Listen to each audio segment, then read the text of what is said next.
বন্ধুরা আমি প্রায় চলে এসেছি একেবারে তোমাদের সঙ্গে মাছের কড়াইয়ের সঙ্গে একদম মাছ ভাজার সঙ্গে চলে এলাম। তো আজকে টুনা ফিশ নিয়ে এসেছি দেখো। তো টুনা ফিশটা এখানে আলু আর এখানে টমেটো পেঁয়াজ নিয়েছি, টুনা ফিশটা রান্না হবে। তো আজকে তোমাদের দেখাতে পারিনি, মাছটা আগে একটুখানি ভাজা বসিয়ে দিয়েছিলাম। তো এই দেখো সুন্দর করে লাল লাল করে এই মাছটা আমি ভেজে নিই। এখানে কয়েকটা মাছ রয়েছে দেখো বন্ধুরা, এটা হলো টুনা ফিশ। তো এটা একটু কালো ধরনের মাছটা, একটু টক টক খেতে হয়। তো এখন আমি মাছগুলো এখানে ভেজে নেব। কিছুটা মাছ আগে ভেজে নিয়েছি, তোমাদের দেখাবো। আমি একদম মনে ছিল না যে আমার বন্ধুদের সঙ্গে শেয়ার করব। তো এখন এই 3 পিস মাছ যেহেতু রয়েছে, এখন তোমাদেরকে দেখি। আমার মাছগুলো ভাজা হচ্ছে আর এক পাশ এখন খালি রয়েছে বন্ধুরা। একেবারে এই তেলের মধ্যে আমি আলুগুলো একটু ভেজে নেব। তো দেখো দুটো কাজ একবারেই হয়ে যাবে। তো এখন আমি এই আলুগুলো একটু লাল লাল করে ভেজে নেব। বন্ধুরা দেখুন সব মাছগুলো আমার ভালোভাবে ভাজা হয়ে আছে। এখন আমি মাছ আলু দুটোই একসঙ্গে তুলে নেব। আমি একটা পরিষ্কার কড়াই বসিয়ে দিয়েছি, তার মধ্যে দিয়ে দেবো কিছুটা পরিমাণ এখানে তেল। তো কিছুটা পরিমাণ তেল দিয়ে এর মধ্যে দিয়ে দেবো কিছুটা পরিমাণ জিরে। তো জিরেটা আমি কিছুটা ভেজে তুলে রাখবো। তো এখানে আমার পরিমাণ মতো আমি এখানে জিরেটা নিয়ে দিলাম। তো এই জিরেটা আমি এখন ভেজে তুলে নেব।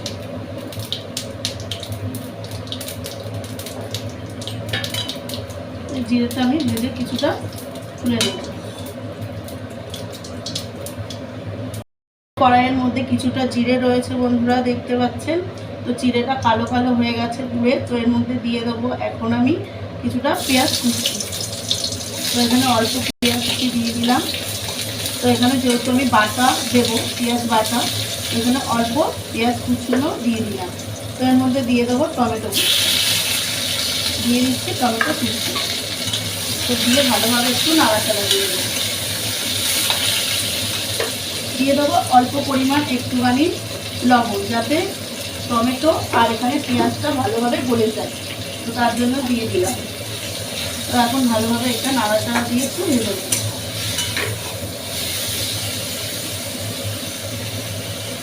এখন এর মধ্যে দিয়ে দেবো আরও কিছুটা তেল। তো এখানে কিছুটা তেল দিয়ে দিলাম আমি। তো এর মধ্যে দিয়ে দেবো পেঁয়াজ বাটা। পেঁয়াজ বাটাটা এর মধ্যে দিয়ে দিলাম। তো এর মধ্যে দিয়ে দেবো আদা রসুন বাটা। আদা রসুন বাটাটাও দিয়ে দিলাম। দিয়ে ভালোভাবে আমি এই মশলাটা এখন কষিয়ে নেব।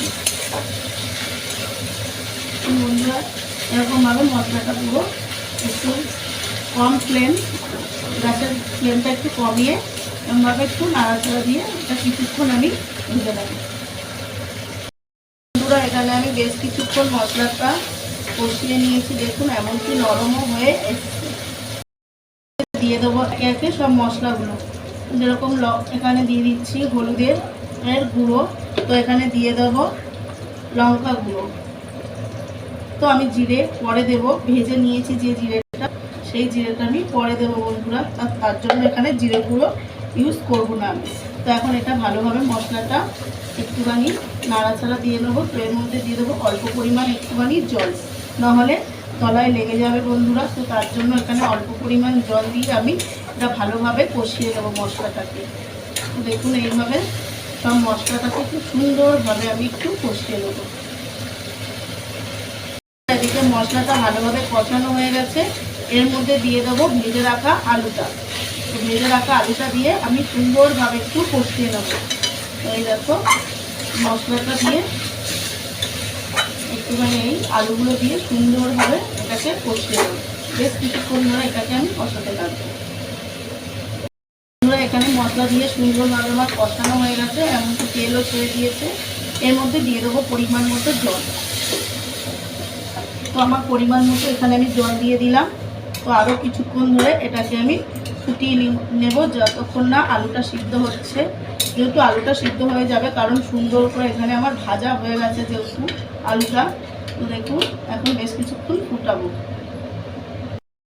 তো এখানে আমার আলুগুলো সব সিদ্ধ হয়ে গেছে বন্ধুরা। একে একে আমি সব মাছগুলো দিয়ে দেবো।